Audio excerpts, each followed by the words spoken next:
అందమైన ఆమె cell phone పోలీసుల విచారణకు అవసరం వచ్చింది.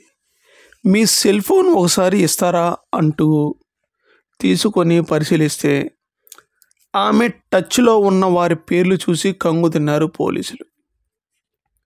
మాజీ మంత్రి వర్తూరు ప్రకాష్తో తనకున్న స్నేహాన్ని అడ్డుపెట్టుకొని వంచనకు పాల్పడిన శ్వేతా గౌడ విచారణను బెంగళూరు కమర్షియల్ స్ట్రీట్ భారతీ నగర ఠాణా పోలీసులు కొనసాగిస్తున్న క్రమంలో వెలుగు చూస్తున్న వాస్తవాలు విస్మయం గొలుపుతున్నాయి.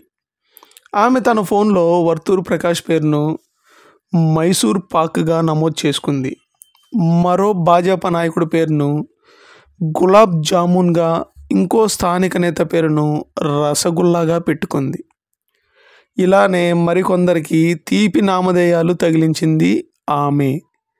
శ్రీమంతులను లక్ష్యంగా చేసుకొని నగదు సంపాదన కోసం ఆమె గ్యాలం వేసేదని అనుమానిస్తున్నారు.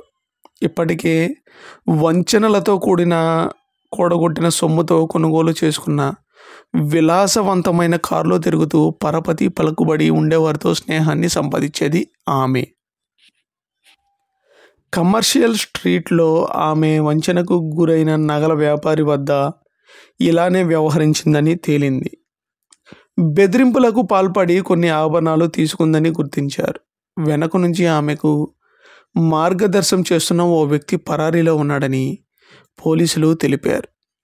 చక్కని మాటకారి అయిన శ్వేతా గౌడ తన వంపు సొంపులు ఫేస్బుక్ పరిచయాలతో ఎక్కువ మందిని వలలో వేసుకుందని గుర్తించారు. చిత్రదుర్గకు చెందిన రేణుకాస్వామి హత్య కేసులో నిందితురాలు నటీమణి పవిత్ర గౌడతో శ్వేతకు స్నేహం ఉందని పోలీసుల విచారణలో గుర్తించారు. పవిత్ర గౌడ ఆమె వ్యక్తిగత కార్యదర్శి వినయ్తో కొన్నేళ్లుగా సన్నిహిత సంబంధాలు ఉన్నాయని తెలిసింది. కారాగారంలో పవిత్ర గౌడ ఉన్నప్పుడు ఆమెను శ్వేత గౌడ కలిసి చర్చించారని పోలీసులు తెలిపారు. ఫ్రెండ్స్, ఈ ఘటన గురించి మీరేమనుకుంటున్నారో మాకు కామెంట్ రూపంలో తెలియజేయండి.